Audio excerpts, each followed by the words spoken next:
તો અમારું ખુદનો પોતાનો બિઝનેસ કે કંઈક બહાર દૂધ આપવાનો પ્રયત્ન કરીશું.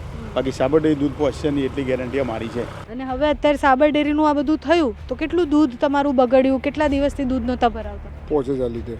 5000 લીટર તારે ખરેખર એટલું બધું? મંડળીનું એટલું બગડ્યું. અને તમારું? અમારું પોતાનું 400 લીટર જેવું. આ સાબર ડેરી જોડે વાતચીત કરવા માટે જ ગયા હતા, શાંતિથી આંદોલન કરવાનું હતું, પરંતુ એમના જ માણસો અંદરથી આવી ગયા અને આ લોકોએ ઉશ્કેરજનક વાતાવરણ કરી અને બગાડી અને નામ પશુપાલકોનું પડ્યું એવું થયું છે આમાં. અને આટલો બધો ગુસ્સો કેમ છે પશુપાલકોમાં? ભાવ ફેર મળે નહીં એટલે. ભાવ ફેર ના મળે તો નુકસાન તો બહુ થયું. કેટલા હજારોનું નુકસાન થયું છે?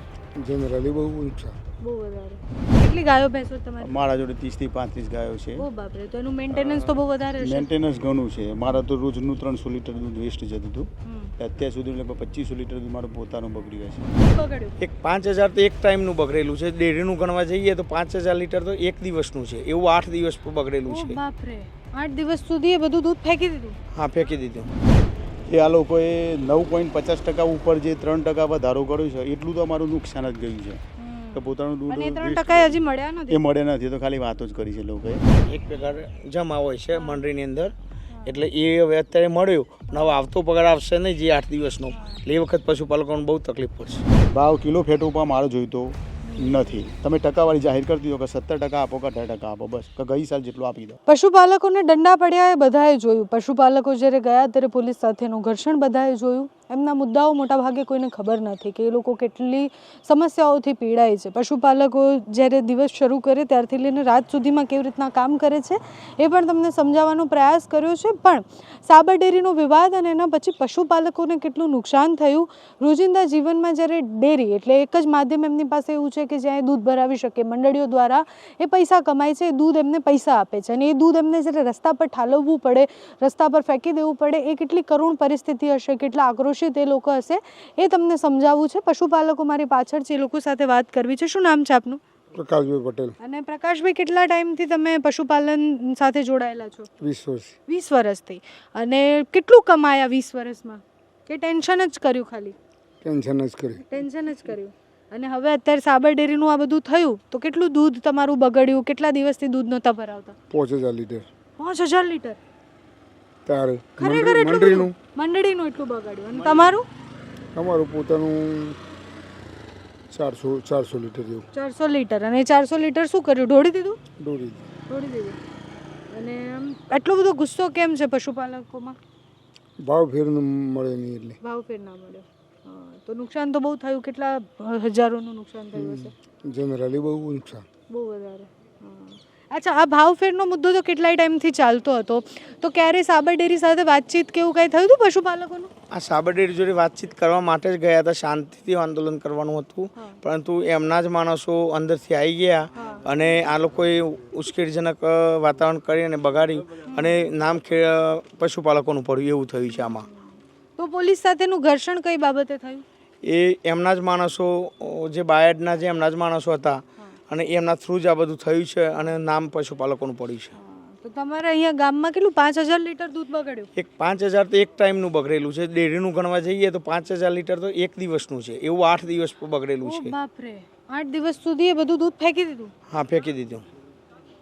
અને જો આવું સતત ચાલતું રહે તો પછી શું કરે પશુપાલકો? પશુપાલકોને શું, પશુ છોડી મૂકવા પડે. બીજું તો શું થાય, પશુપાલનનો ધંધો બંધ કરી દેવો પડે. કારણ કે નફોના અમારું જે છે આખા વર્ષ દરમિયાનનું જે કંઈ થોડું ઘણું જે મળે છે એ અમારું નફો જ છે, અને એ સિવાય અમારું બીજું કશું મળતર છે નહીં. 20%થી સીધું 9% કરી દીધું? સીધું 9% ભરાઈ ગયા હતા. એટલે 20%થી સીધું 9% કરે એટલે કેટલો મોટો પ્રશ્ન કહેવાય કે એમને જે નફો મળતો હોય એનું સાવ અડધું મળે. તમારું શું નામ છે? તમને નથી બોલવું. તમારું શું નામ? પરાગ પટેલ.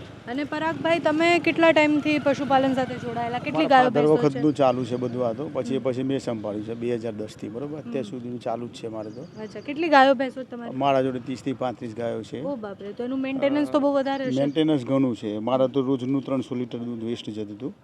અત્યાર સુધી લગભગ 2500 લીટર દૂધ મારું પોતાનું બગડી ગયું છે. મારી મંડળીનું તો 6000 લીટર દૂધ આખા દિવસનું થાય છે. તો એ ધારવા મુજબ 39000 લીટર દૂધ તો વેસ્ટ જ ગયું છે કમ્પિશનનું.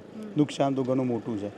એ આ લોકોએ 9.50% ઉપર જે 3% વધારો કર્યો છે એટલું તો અમારું નુકસાન જ ગયું છે કે પોતાનું દૂધ અને 3% waste હજી મળ્યા એ નથી. મળે નથી, તો ખાલી વાતો જ કરી છે લોકોએ કે લેખિતમાં કંઈ આપ્યું નથી. અને આ વસ્તુ તો જો હજી જો ના આપવા લોકો નફો વધારીને આપે નહીં તો હજી ફરીથી આંદોલન થઈ શકે તેવી શક્યતા ખરી. આટલું ઉગ્ર. હા, ઉગ્ર. પણ પશુપાલકો પાસે બીજું શું ઓપ્શન? જો એ ડેરીએ દૂધ નથી વેચતા તો એ પૈસા કેવી રીતના કમાશે? આમાં કેવું છે કે આમ તો ઓલરેડી ચલો પ્રાઇવેટ મંડળીમાં આપી શકાય, પણ આપણે એક આંદોલન કરવું હતું એટલે બીજા વેચાણ કર્યું નથી, પણ આપણે વેસ્ટ જ કર્યું છે કે જેથી કરીને માર્કેટમાં ખબર પડી છે કે પશુપાલન દૂધ ના આપે તો પરિસ્થિતિ માર્કેટમાં શું આવી શકે છે એ બી ખબર પાડવી હતી. એટલા માટે અમે વેસ્ટ જ આપી છે. બાકી દૂધ માર્કેટમાં કોઈ સંબંધીમાં આપ્યું નથી. હવે પછી જો આગળ કંઈ થાય તો અમારું ખુદનો પોતાનો બિઝનેસ કે કંઈક બહાર દૂધ આપવાનો પ્રયત્ન કરીશું. બાકી સાબર ડેરી દૂધ પહોંચશે નહીં એટલી ગેરંટી અમારી છે. અચ્છા, તો સાબર ડેરી મતલબ પશુપાલકો સાથે અચાનકથી આવું કેમ કર્યું? લાસ્ટ યર કરતાં આ વર્ષે અડધો ભાવ કેમ આપ્યો? એના કોઈ કારણો ખબર પડી? એમાં એવું છે કે બધાનું એવું કેવું થાય છે માર્કેટમાં કે ભાઈ સાબર ડેરીની અંદર લોસમાં ચાલે છે, એમ કંઈ 2100 કરોડ રૂપિયા દેવું છે, બરાબર. બાકી આ વસ્તુ ગઈ સાલે બની હતી. ગઈ સાલે આંદોલન થોડું કરવું પડ્યું પણ એ વસ્તુમાં કેવું હતું સોલ્યુશન શોર્ટ આઉટ ત્યાં જે દિવસે આવી ગયું હતું. પહેલાં એ લોકોએ અડધો નફો આપે, બીજો પછી 1.5 મહિના પછી બીજો નફો આપ્યો હતો. પછી અમને ખ્યાલ તો હતો કે આવતી સાલ આ પ્રોબ્લેમ થવાનો જ છે જ. અત્યારે આ સાલ થયો છે પણ હજી આવતી સાલ થશે એવું તો પાકા પાયે ખબર છે કે સાબર ડેરી જોડે પૈસા તો છે જ નહીં, ઓલરેડી લોસમાં જ છે. તો લોસમાં ચાલતી હતી અત્યાર સુધી આ લોકોને આ રીતના વહીવટ કરવાની જરૂરિયાત નહોતી. તો એ લોકોને કહી દેવું હતું કે ભાઈ લોસમાં છે તો અમે આગળ શું કરવું એમ. તો એના કારણથી જ આ બધો પ્રોબ્લેમ થયો છે, બાકી કઈ પ્રોબ્લેમ બીજો છે નહીં. કેટલા પશુપાલકો આમાં અટવાઈ ગયા? તમારા ગામમાં જ કેટલા છે? અમારા ગામમાં 300 સભાસદો છે. 300 દૂધ બી વેસ્ટ હતું. અને એટલે આમાં કેવા અમુક તો 1-2 લીટરવાળા જે લોકોની જીવન જરૂરિયાત તો એ દૂધના પૈસાથી ચાલતી હતી, એ લોકોએ જે દિવસ કાઢે છે 10 તો એ લોકોનું મન જાણતું હોય, બાકી એ લોકોને જીવવાનું એના ઉપર જ હતું. અને ઘર બી એના ઉપર અત્યારે બી ચાલે છે. જો આ પશુપાલન ધંધો જો બંધ થઈ જાય તો જીવન જરૂરિયાતની ઘણી બધી મુશ્કેલી ઊભી થાય એવી છે. અચ્છા, તો આટલા દિવસથી જેટલા દિવસ દૂધ ના ભરાયું એટલા દિવસ ઘરે પૈસા કેવી રીતના આવતા હતા? શું કરતા? ગાયો ભેંસોને ખવડાવવું તો પડે, તમે દૂધ તો દોવો જ છો, એ ભલે તમે ઓલું નથી કરતા. એટલે એમાં તો કેવું છે મેડમ કે મંડળીમાંથી ચલો બાકી મળતું તો 8 દિવસ સુધી લોકોએ ત્યાંથી લઈને બાકીમાં આપ્યું મંડળીવાળોએ, અને લોકોએ ખવડાવ્યું છે. સાબરદોન છે, માધવ છે, પાપડી છે, દરેક વસ્તુ.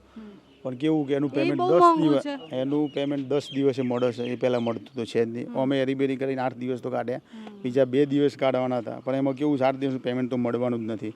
એટલે જે પશુપાલકોનું જે ઘર ચાલતું હતું એ તો આજે નહીં તો બીજા 10 દિવસ પછી બી થોડો પ્રશ્ન તો છે જ ઘર ચલાવવામાં. એકબીજા જોડેથી લેવાથી કે એકબીજા જોડેથી પૈસા ઉછીના કરવાથી થશે, પણ હજી આગળનું જે પેમેન્ટ આવવાનું છે એ તો આવવાનું જ નથી 8 દિવસનું. તકલીફો તો આવી 10 દાડા પછી પડશે પશુપાલકોને. એટલે મંડળીમાં જ્યારે દૂધ ભરાવે એના 10 દિવસ પછી હિસાબ થાય અને એના પછી એમના સુધી પૈસા પહોંચે. બહુ જ બધી ડેરી છે, એવું નથી ખાલી સાબર ડેરી. તો બહુ બધી ડેરીમાં ફેટ પ્રમાણે ભાવ આપવાના, નફાના, એ બધી ગણતરીઓ બહુ અલગ હોય છે. સાબર ડેરીમાં આ પ્રશ્ન આવ્યો એના પછી બીજી બધી ડેરીઓ પણ એવી છે કે જે સારું એવું આપે છે નફો ને બધું. તો એ બધું આંકડાઓમાં જોવા જઈએ તો કેમ આવું અલગ અલગ છે? આંકડાઓમાં એવું છે કે મેડમ સાબર ડેરી અત્યાર સુધી ફેટ અને ટકાવારી ઉપર નફો આપતી હતી છેલ્લા 4-5 વર્ષ પહેલાં. આ વર્ષે એવું કરી એ લોકો કિલો ફેટ ઉપર કર્યું, બરાબર. કિલો ફેટ ટકાવારી આપતા હતા પહેલા કેવું હતું કે અત્યાર સુધી જોવા જઈએ તો દર વર્ષે 1% પ્લસ થતો છે. ગઈ સાલે 17% થયો. આ સાલે એ લોકોએ કિલો ફેટ ઉપર એ જ જો પૈસા આપીશ તો 17% બેસતો નથી. ઓલરેડી 9.5% બેસ્યો, વત્તા એ લોકોએ 995 રૂપિયા કર્યો તો 12.5% બેસે છે, બરાબર. એમાં ઉપરનો 3.5% તો જીતો એ લોકોએ લખિત આપે નથી. 995 રૂપિયા આપવાની વાત હતી, એ શું હતી? એ લોકોની સ્કીમમાં કેવી રીતના છે ખ્યાલ નથી આવતો. મારી ગણતરી મુજબ જોઈએ તો મને તો ડાયરેક્ટ ટકાવારી બોલો કે ભાઈ સાબર ડેરી 17% કે 16% નફો આપે છે, તો એના ઉપર અમારી ગણતરી ચાલતી હોય. અત્યારે 9.5% થાય છે, બરોબર. એ લોકો 960 ભાવ પ્રમાણે, એ પછી એ લોકોએ 35 રૂપિયા વધારે તો 995 થયો, તો 12.5% થાય છે. ગઈ સાલ જે આપે છે એટલું જ આપ્યું છે તો બી ટકાવારીમાં સેટ થતું. હા, એટલે ગઈ સાલ 17 આપ્યો છે ને અત્યારે આપે છે તોય 12 આપી રહ્યા છે. હા, તો આ ચોરી ક્યાં થાય છે એ કોઈને ખ્યાલ પડતો નથી. અમારું સીધું એવું કેવું થાય છે કે તમે અત્યારે જાહેર કરતા હોય ટકો તો ડાયરેક્ટ ટકાવારી પર બોલો કે 17% યા 16%. ભાવ કિલો ફેટ ઉપર મારો જોઈતો નથી. તમે ટકાવારી જાહેર કરતી દો કે 17% આપો કે 18% આપો, બસ કે ગઈ સાલ જેટલું આપી દો, બસ બીજું કંઈ અને જો ગઈ સાલ જેટલો નફો નથી આપી શકતી સાબર ડેરી, તો પછી એના કારણો આપો કે સાબર ડેરી કેમ નફો નથી આપી રહી, શું તકલીફ છે. બહુ જ બધા પ્રશ્ન સાબર ડેરી પર એટલે પણ થયા છે કારણ કે અંદરો અંદરના વિખવાદ, રાજનીતિ જ્યારે સહકારમાં પહોંચી જાય એટલે સહકાર ક્ષેત્રની રાજનીતિ છે, એના કારણે હેરાન છેલ્લે પશુપાલકો થાય છે. એક પગાર જમા હોય છે મંડળીની અંદર, એટલે એ હવે અત્યારે મળ્યું પણ હવે આવતો પગાર આવશે નહીં જે 8 દિવસનો, એટલે એ વખત પશુપાલકોને બહુ તકલીફ પડશે. એટલે બહુ જ બધા ગામડાઓ એવા છે, સાબરકાંઠાના બધા જ ગામડાઓ એ સ્થિતિમાં હતા કે જેમનું જીવન પશુપાલન પર જ ચાલી રહ્યું છે, જેની પાસે ગાય ને ભેંસો છે.